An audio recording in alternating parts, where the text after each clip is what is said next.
And I thought, no, we're not getting ducks. As you were texting this lady, I was next to you in bed playing Angry Birds on my phone. You were. So, because that was that was as close as you got to poultry at the time. So then I said, no, thanks, and whatever. So I'm just about, we're in bed, turn the lights off, and Bob says, I think I would like to have ducks.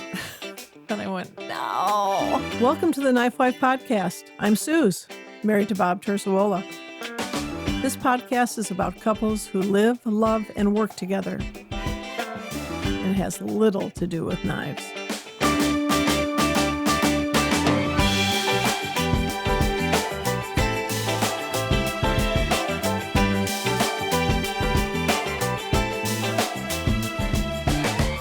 Hello, folks. Hello, everybody. I'm still trying to figure out what I'm calling you guys. You can help us by sending us some comments or some questions. We've gotten lots of them. Anyway, welcome to the KnifeWife podcast. I'm here with my partner in crime. Me, Bob. That's me. That's me. Welcome, everybody. Thanks. So it is going to be us today. Thanks to COVID, I've lost a couple victims. And so it's going to be the two of us. I have lots of subjects I wanted to talk about for just these types of situations. And, when you have over 150 years combined of life, you have a few things to say, probably. Right, Bob? As we were planning for this whole thing and thinking about it, I was amazed at how many stories we have together. I know. And we have so many stories. People, I don't know, when I tell them to some people, sometimes they don't believe me. So, but they really happened. They do. Anyway, so we still haven't thought of a TikTok dance, and I'm still just as surprised as you are that I have a podcast, or we have a podcast, but here we go. So today's subject is animals, and both Bob and I are crazy animal people. In fact, I can't walk by. I don't know about you, Bob. I can't walk by when they have those puppies. They have like some animal shelter is at the pet store or the grocery store. I literally have to give them like 100 yards because I'm so drawn to taking something home. You're the same way, right? Especially puppies. Yeah. So anyway, I thought in our animal show today, I'd give you a few facts, Bob, or I'd ask you a few questions. Bob loves facts. Bob's a very factual guy, and he loves trivia, and he loves, I joke that I don't use Wikipedia because I married Wikipedia. But these are some things I think maybe you don't know. So anyway, here's just some statistics that I checked out on the internet. Now the internet's not always right, so don't pound me later if I'm 1 million off. But how many dogs do you think there are in America? A lot. Could you give that a number? 30 million? 62 million. 62. I was only half right. All right. And cats. You think cats are more popular than dogs? No, I don't think so. No. I would say maybe 25 million cats. 37 million cats. So that was closer. Sort of averages out to 1.46 dogs per household. And what does a 0.46 dog look like? I don't know. Maybe they're just like, we have a big dog and we have a small dog. So maybe that's 1.46. I did have a neighbor who had a dog. I guess everybody has one called Tripod because he had lost a leg. Yeah. So they called him Tripod. Yeah. So maybe that's what the 0.46 dog looks like. Anyway, well, there's a lot of pets in America and like 196 million. I found out that the most populated state with pets really surprised me. What would you think would be the most populated state with pets? Texas. Good guess. No, I thought California or New York. I was just thinking of population, but Wyoming. 72% of the people there have pets. Where is this? Wyoming. You've heard of that. Wyoming? There aren't that many people there. I know. That's why it was so surprising. Oh. So anyway, but 66% of all households in America have pets. And what I really found really amazing is what I think you know this. What do you think the third most popular pet in America is? Chickens. Exactly. And so we hit all those buttons, don't we? We've got dogs, we've got cats, we've got 3 chickens. We used to have a lot more in Albuquerque. Yeah, well, we'll get to that. It's called chicken math. Anyway, there's about 85 million backyard chickens. which I understand. You start with 6. You think, oh, I'll get eggs. I'll start with 6. And before you know it, you've got, well, hundreds. And I've done that. On my farm, I hatched over 600 baby chicks out every year, but we don't have that opportunity here. And we have no roosters because, I don't know, poor roosters. Nobody wants them. Anyway, but only right now 1% of the population has chickens, but I couldn't find a really good number because 2018 was the last time anybody measured it. But in my backyard chicken or some other website said they feel 4% of Americans now have chickens. Did you ever find out why anyone would want to count how many chickens there are in backyards in the United States? No, and I want to know who does that. So hi, I'm Sam. I'm the chicken counter. Do you have chickens in your? Maybe when they do the census. Maybe there's a chicken census. I don't remember the census saying, how many chickens do you have in your house? Well, maybe there's a chicken census or a dog census, and maybe they come to the door like a big rooster shows up. No? Okay.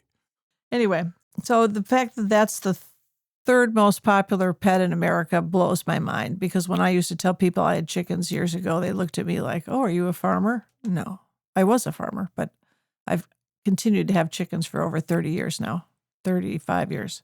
Well, when you were looking all this data up, did you find out how many snakes there are as pets in the United States? No, but that's in the top 10 pets. Top 10? Snakes make the list, which blows my mind because you know how I feel about snakes. Yes, we found a rattlesnake in our driveway once, and I put the house up for sale. So I'm not. Okay. I don't like snakes. We'll skip the snake stories. Not that I don't like them. They're fine. I just don't want them crawling on me or whatever. Anyway, so these people who have chickens, the average is 3.5 chickens to every human. And I thought, how can that be? They can't be backyard chickens. No, those are the ones in poultry houses in the South, where they're raising chickens for food. But there are more chickens than there are people. Thank you, Colonel Sanders. I'm not sure it was him. I think it's, who's the guy? What's the big chicken place in the South that they sell in the grocery store? There's a couple of them. Begins with a T. I can't remember what it is. Yeah. Well, but they're all, there was actually a chicken war going on in the poultry industry, and someone was poisoning big poultry houses, and they were trying to shrink down their supply and their inventory so that they could move into the market. There's a big, if you look it up, there's a big, people were arrested. The FBI was called in for chickens. So anyway, we've had a lot of animals, and we probably will have more animals if I know us. Mm-hmm. If you've seen Moonstruck, the movie, there's the grandpa in Moonstruck, and he has like 5 dogs, all different sizes and shapes, and mostly mutts. And I see you as that person. And I'd love it. If we had more room, I'd have more dogs. Right. Right. And every time, I see these rescues come up on my social media of another golden doodle, and it's a chocolate one or a sheepadoodle, and I think, no, right now everybody gets along really well in our house. Everybody. Mm-hmm. And there's something to be said for that, because we've fostered a few dogs. And when we fostered Annie, boy, did that upset the apple cart, right? It did. It did. Anyway, so one of the first animals we got together, Bob and I had animals when we met. In fact, our dog was not fixed. She was a young dog, and she went into heat, and we're visiting Bob, and he had a big dog, Bruno, right? Mm-hmm. And Bruno and Gigi, mm-hmm. much to my teenage son's amazement, locked up. And there's nothing you can do about it till it's done. Anyway, but we came with pets, and then eventually, pets don't live forever. And I had moved from Santa Fe back down to Albuquerque. I was working in the movies, and Bob his dog had died and the cat had died, and I didn't want him to be lonely. So I started looking on Craigslist for a cat for him, because he loves cats. And we found a cat. I did. And she had a beautiful face and big green eyes, giant green eyes. And so we went to look at her. And she was in this house with a young lady, late teens, maybe early 20s or something, who was kind of a hippie. And she had named this cat, female cat, Lupe. And I looked at Susie and I said, Lupe is not a name that's going to stay for very long. So we went to see this lady and the cat, and on her table she had the cat carrier, a big cat carrier, and the door happened to be open. Honey, it was our cat carrier because we had Was big, it our cat we carrier? had big cats. Oh, that's right. Yeah, We I had took brought the it cat- down. Yeah, yeah. Yes, it was our cat carrier. And the door was open. It was on a table. And Lupe, who later became Lola, was kind of sitting with me on the couch. And she was right next to me. And I was petting her. And we said, okay, we're going to take her. So we got up. And Lola, now she was Lola, jumped off my lap, jumped onto the table, went into the cat box, the carrier, turned around and waited for me to close the door and take her away. Right. She was obviously very happy to be leaving that house. Well, the woman had a boyfriend, as I remember, and the boyfriend wasn't keen on Lola. And I learned later why the boyfriend probably wasn't keen on Lola, because Lola totally bonded with you. Absolutely. And when I would come up there and sleep, she would go to the bathroom on me in bed. She became my shop cat, and she'd jump up on the workbench in the shop, and she's a big, fuzzy, furry thing. And I used to go to sleep holding her tail. She'd sleep on the bed with me, and I'd hold her tail, and she'd purr, and we'd both fall asleep. I'm going to have to grow a tail. Grow a tail, yeah.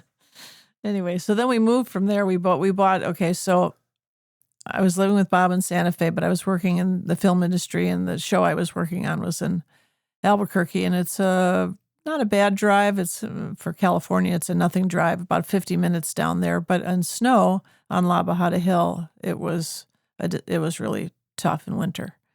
And so I moved down there, and that's another story about buying a house, and then Bob realizing we should have bought a house together. But anyway, we did buy a house together eventually on Eagle Rock, a big house with a lot of land. And the thing I loved about the house was that it was completely fenced in. So we could, a tall fence. So they had like a split rail fence, and then they had hog wire fencing all around it so that, rabbits could get in or whatever, but a big dog couldn't get out or over, although some dogs are better jumper than others. So we're settled in this house, and we want a dog, right? We want a big dog. So I start looking at rescues, and I look at this rescue in the North Valley, and they have this gorgeous, I think he was part Great, we don't really know what he was. He looked like he was part Great Pyrenees, and definitely part Great Pyrenees, and some other kind of. It was an Italian breed, we know that. And his breed was actually bred to protect herds of sheep and goats from wolves and coyotes. No, it starts with an M. If I had a person here with Google, I would tell you what it was. But anyway, so the people didn't know that was what the dog was, but he had lived on a cattle ranch in Chama, New Mexico, which is very, very cold. And they said he loves cats, he loves people, but, he lived outside. So I thought, what are we getting? I don't know. So I said, Bob, when we go to this rescue, a lot of times they try to push the dog on you. They try to pressure you with this. And I said, so why don't we look at the dog and then go back to the car and have a little meeting, a little discussion. And, you tell me what you like, or I say what I don't like or do like. And then we'll come back, and if we decide we want the dog, then we'll go tell the people. Very reasonable idea. Wasn't that a great idea? Yes. And you agreed to that? Great idea, very reasonable. Mm-hmm. And yes, so the name of the dog is a Marimano Abruzzi's sheepdog, which is a brute. Let me see that. Yeah, all right. You may You have look at butchered that. the name. I probably did. Your Italian's better than mine. Go ahead. So we drive out to the North Valley. Yeah, Abruzzi, right? Merimano Abruzzi. Abruzzi is a province in Italy. Yes. Where one of my grandmothers came from. Abruzzo. Really? Yeah. Really? Abruzzo. And what does Abruzzo mean? We had neighbors named that too. Abruzzo, it's the name of the province. I know, but it also is another word in Italian. What does that mean? Brute. Brute. No, that's brutto. Brutto. Yeah, What this Abruzzo? is Abruzzi. But I'm not going to argue about Italian with you. So anyway, so we went to look at this dog, right? And it was an interesting place. Clearly a dog rescue lady in her house, and she had really tall chain link fences and had them divided in really big pens, and she rescued big dogs. And so we met her, and there were the two patio chairs on the front of her house. And she said, I'm going to bring out, I don't know what his name was, but I'm going to bring out, oh, I think that was his name. Buddy. His name was Buddy. That was his name. Yes, Yeah. that was his name. And so she said, I'm going to bring him out. So Bob and I are sitting there. And Buddy comes out. He's giant. He'd lived in the cold in the mountains in New Mexico, so he had quite a coat on him. And his haunches were grown into his tail. He couldn't wag just the end of his tail. And so I felt sorry for him. But anyway, so this big dog comes and he immediately walks over to Bob and he puts his head on Bob's lap. And Bob looks at me with these big brown eyes. Right. And then Bob looks at me with these big brown eyes and says, "What's there to talk about?" And that is the story of Buddy. We fell in love right away, and away we went.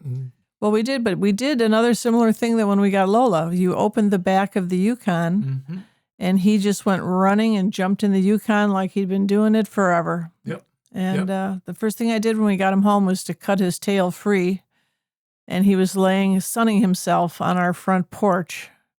And we have pictures of him. In fact, I have to remember to put a picture on the website. It's a great picture of him sitting there like, I just won the lottery. I mean, he did. Yeah, he did.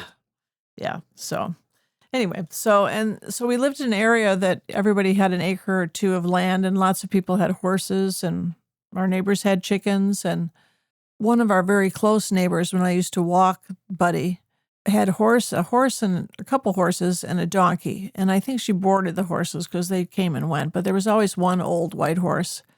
And I would bring apples or carrots, and I asked, they had a Great Dane named Einstein. And he was not an Einstein. But anyway, well, he's not like the one we think of. Anyway, so I would always give them something on my walk. One day I saw the donkey out there by himself, and he was baying, he was crying. So the next day I went by and I could hear him cry from our house. So I said, Bob, we have to go up and comfort this donkey. I don't know what's wrong with it. And I don't know where the people were because their cars weren't there. So Bob walked up there, and in our yard in New Mexico, they're growing things it's not like here in California where everything is landscaped and green and trees and, things take over. I mean, it's quite a place to grow things. But anyway, most people have dirt in their yards in New Mexico.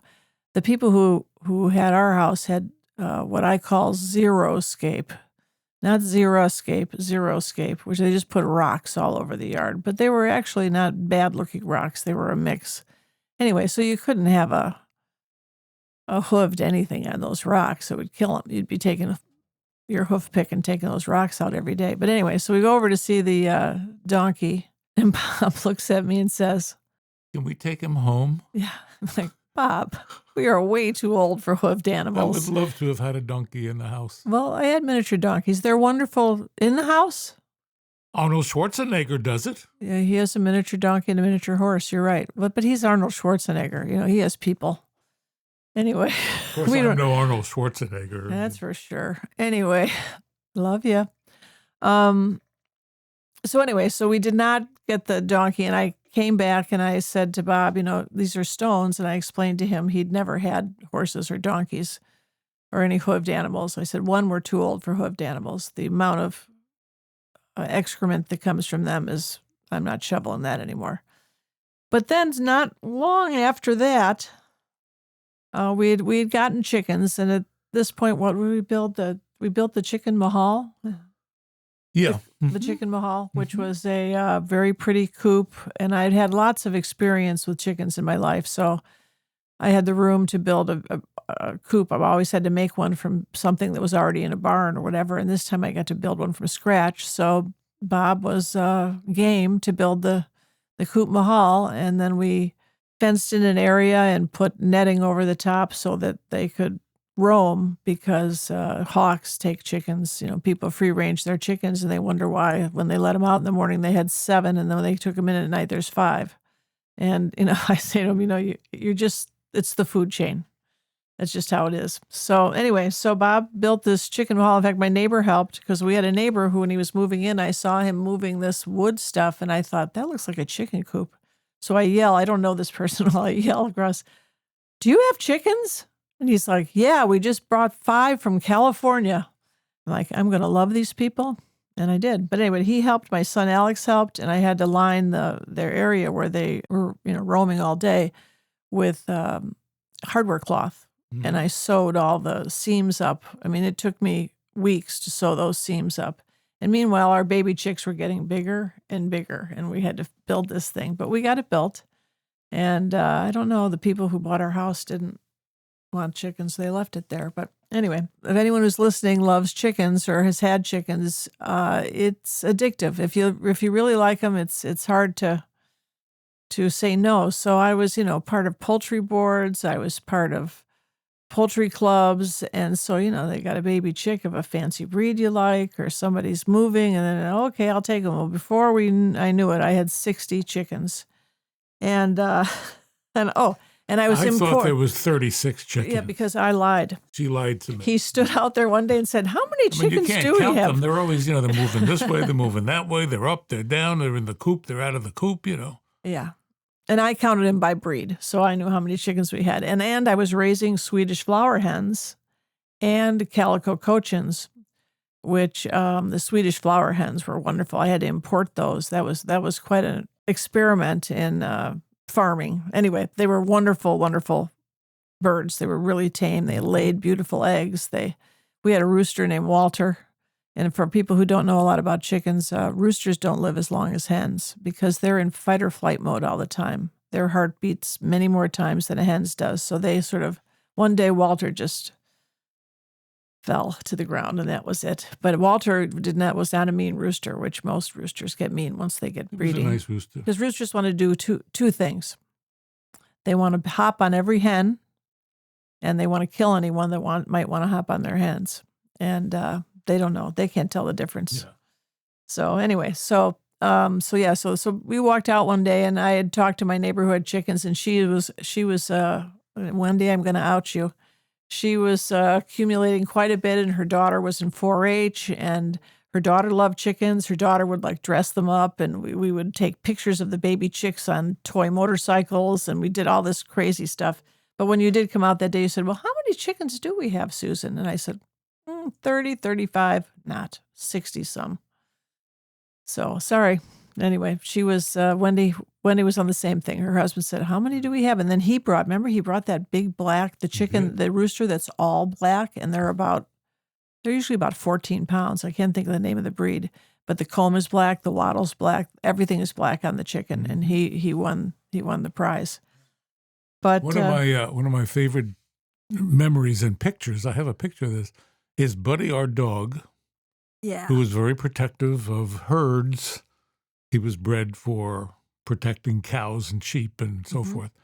And he would protect the chickens. And he would sit on the ground with his front legs crossed in front of him. And I have a picture of this, with all of the chickens around him, pecking the ground and picking up corn or whatever there was there. They'd preen him. They would preen him, yeah. And they would be going all around. They'd walk over his feet and walk over his tail, and he was protecting them, and he was there. And I remember you told me, because you were out there, when 3 coyotes passed on the other side of the fence, thank goodness. And Buddy was about to go after all 3 of them. He was, and I didn't have him on a leash because we didn't need a leash, and it was all fenced in, but I had to run in the house and grab a leash, and thank goodness he listened to me, but he was about to jump over the fence if I didn't have that leash on him, and he weighed 85 pounds. He gave me a run for my money. But anyway, he was very protective, and he was wonderful. And so then one night, I don't know, we'd had the chickens for a while, and everybody who knew us there knew we had chickens, and we had a chick party. The first time we got a baby chicks, we had a big party, and everybody came and held the chicks and whatever. And that really helps with taming them if you handle them. And my chickens, if I came out there, they came running wherever I was on the property. I was the mama hen. But anyway, so one night, Bob and I were going to bed, and I get a text message, and it's from a gal I worked with in the movies. And she said, I know you have chickens. Would you like ducks? And I immediately texted back because ducks are messy. Ducks, they don't have to have water, but they need water to drink. And it's not like they eat some food and then drink some water. They mix it together and they make these big, you're nodding your head. They make just a mess. And I thought, no, we're not getting ducks. As you were texting this lady, I was next to you in bed playing Angry Birds on my phone. You were. So, because that was that was as close as you got to poultry at the time. So then I said, no, thanks, and whatever. So I'm just about, we're in bed, turn the lights off, and Bob says, I think I would like to have ducks. And I went, no. I'd like ducks. And so in the morning, I texted her and she said, oh, we found another home for these ducks. And so, I'd been going to the local feed store. So I knew, I know all these poultry people. I could get a duck in 5 minutes. Today, I could get a duck in 5 minutes in California. I could get a chicken or a duck. I guarantee you, I could get a peacock. We could have it for lunch. Not eat it, but bring it home by lunch. So anyway, so I texted her back and she said, well, somebody else is taking them. She said, but I don't think they're going to keep them. But she said, I don't know. And so Bob, was like a 5-year-old. Yes, you were. You said, well, I'm not going to get ducks now. And so I said, well, I know where we can get some. And he said, you do? I said, yeah, let's go to the feed store. So I don't usually buy my poultry from feed stores because they don't inoculate them. But I thought ducks, whatever. So I said, but where will we put them? They can't really live with the chickens. They're not good companions with chickens. They can be in the yard with chickens, whatever, but they can't really sleep at night with chickens. It's not going to work out. So he had it all. We had this deck on our house that went out with nothing under it. It had a little fence. They had kept dogs there at some point. So here we go. We had the chicken mahal. Then we built the duck. What did you call it? The Duck Palace? It was Duck City is what it was. But before that, when we first got them, they were little ducklings. We got some little ducklings. Yeah, we got 5 little ducklings. Because one is good, 5 is better. Right. And we had kind of an enclosure for them. It was like a net or mesh pen. And to give them water and to give them something to swim around in, we got one of these big disposable aluminum roasting pans that you get at the supermarket. They look like a little bathtub. Right. And I realized, with them splashing around in this roasting pan, there was something vaguely unsettling about yes. the duck swimming in a roasting pan. Mm-hmm. But we got over it, and they grew up. And right. It's why I don't name any animals food. Yes. I never name animals food. Yeah, I know. Sorry, Alex. I know you have a dog named Oreo. But anyway, so then the ducks, we were getting set up for the ducks, and I get a text from the original woman who said, if you want those 2 ducks, you can have them. And so one was a white pekin, right? White pekin. That was Daisy. And another one was a black. A crested black. No, crested black was we got at the feed store. That was Afro. Afro? We got at the feed store? We got just another black duck. I think it was Cayuga. I think it was a Cayuga.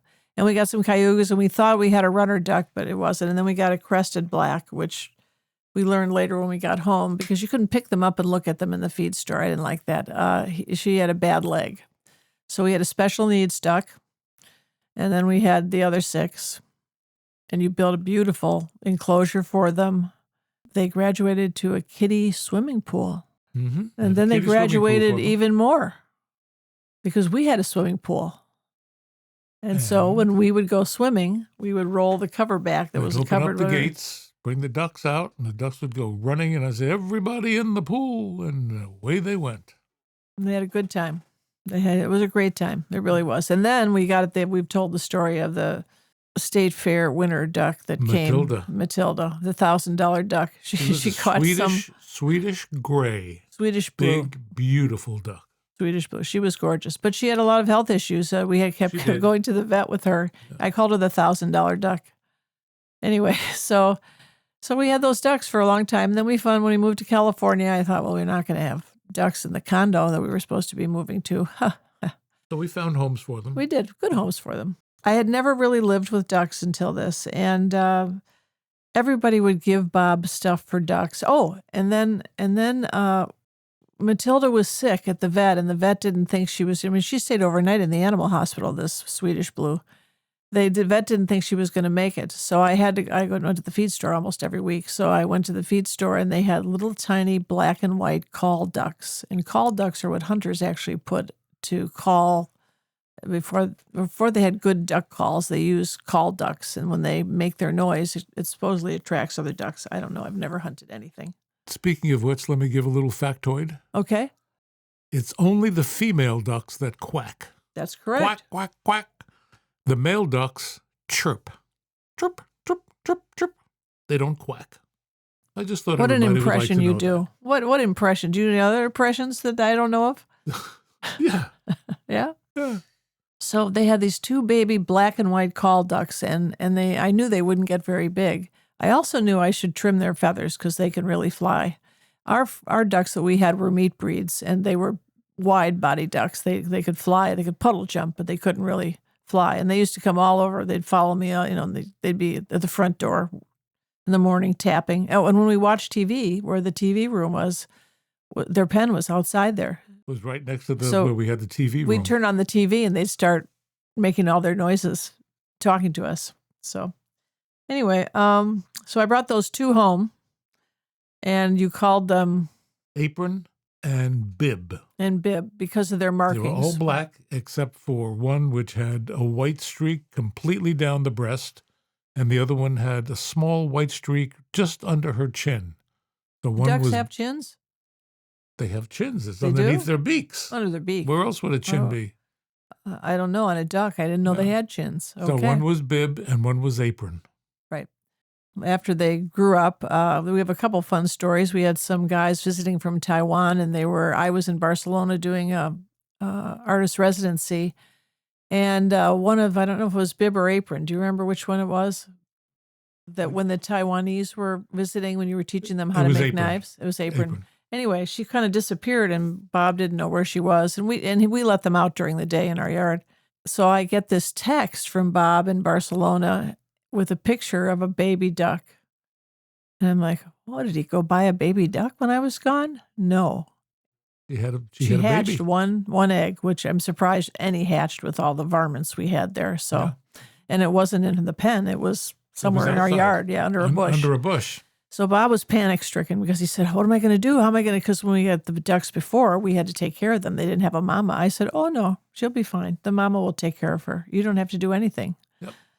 Anyway, and the Taiwanese guys that were there learning to make knives were really thrilled with this loved it. baby duck. They really were. So anyway, and so I would send everyone in the residency, the printmaking shop I was in, every day we would get a new picture of this baby duck growing. But anyway, so that was our duck life until Bob had some back surgery, and I was in charge of the ducks. And if you know Bob, you know that feeding our animals is done Italian style. It is, we don't just feed them kibble out of a bag. It just doesn't happen.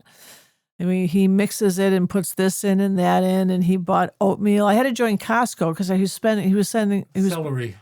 celery. Oh Lots yeah. of Well, celery. we had lots of vegetables in our yard. They really love like chard. bok choy also. Yeah, they like bok choy and chard. But and you like to give them when it was really cold on the farm. Sometimes I would make oatmeal and let it cool a bit, and I would bring it out to the chickens to keep them warm because it was cold. It got cold in New Mexico, but not as well. Once it did get very cold.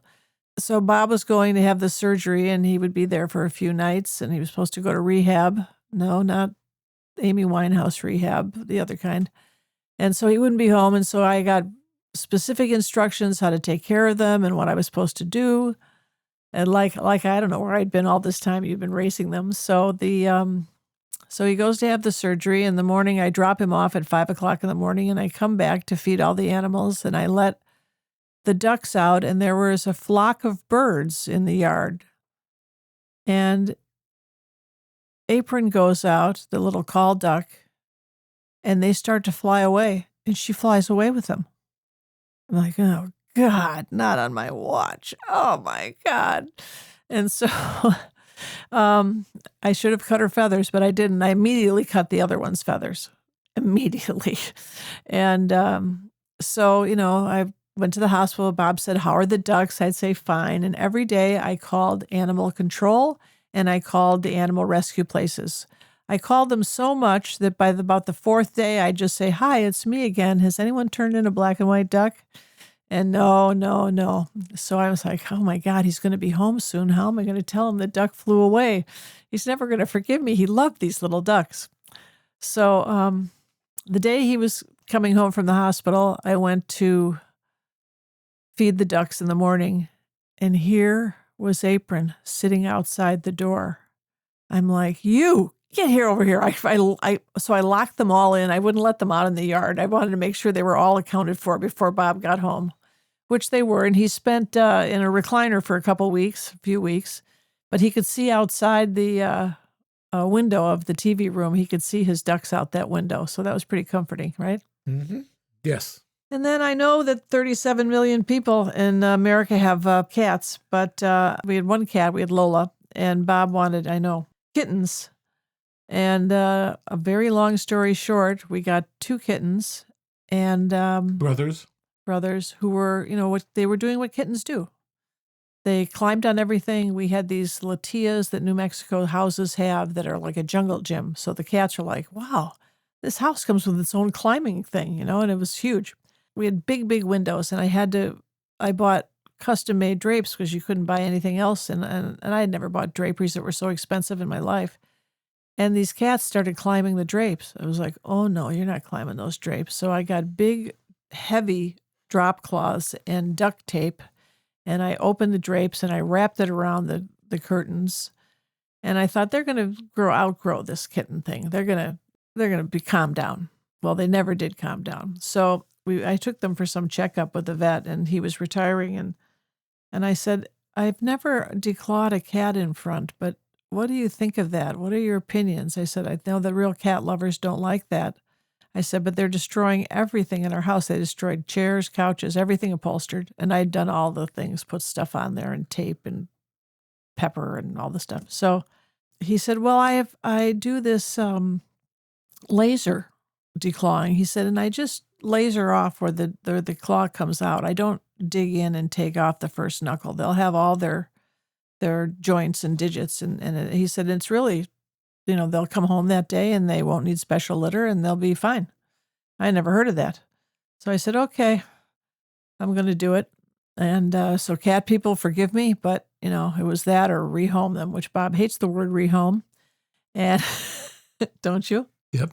And so I brought him back from the vet, and I'm sitting there, and I realized, oh, I can unleash the drapes now. Unleash the drapes. So I started taking off all the duct tape and they were thick plastic that I got. And then I closed the drapes and opened the drapes, and the cats were very interested, and they were like, okay.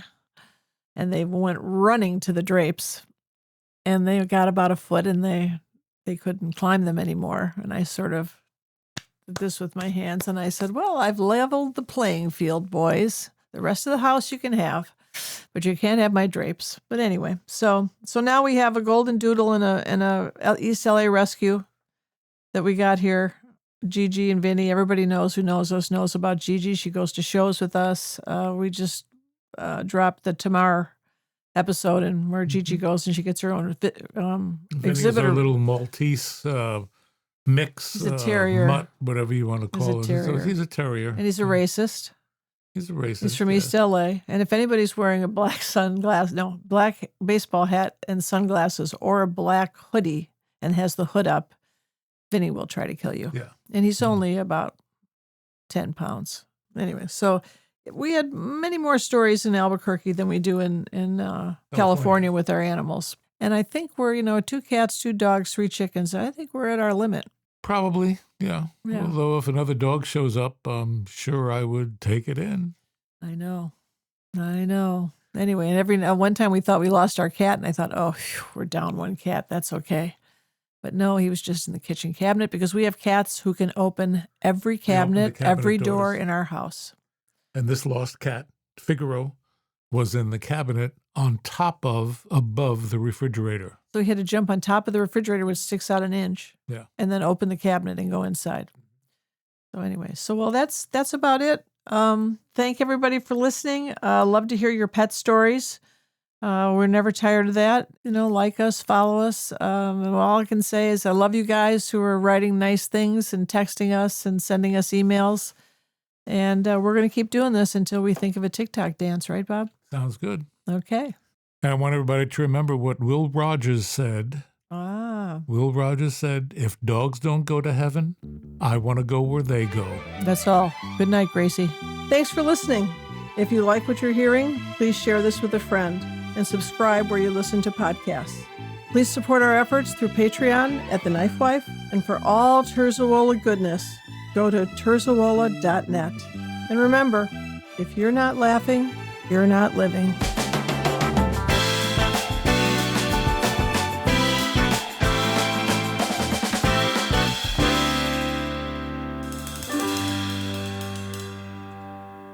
Comments and questions can be made on Instagram at The KnifeWife Podcast or our Facebook group, The KnifeWife Podcast. And if you're a couple who work together and would like to be on our podcast, tell us about yourself with an email at eccentricsuz.com or terzuola.net.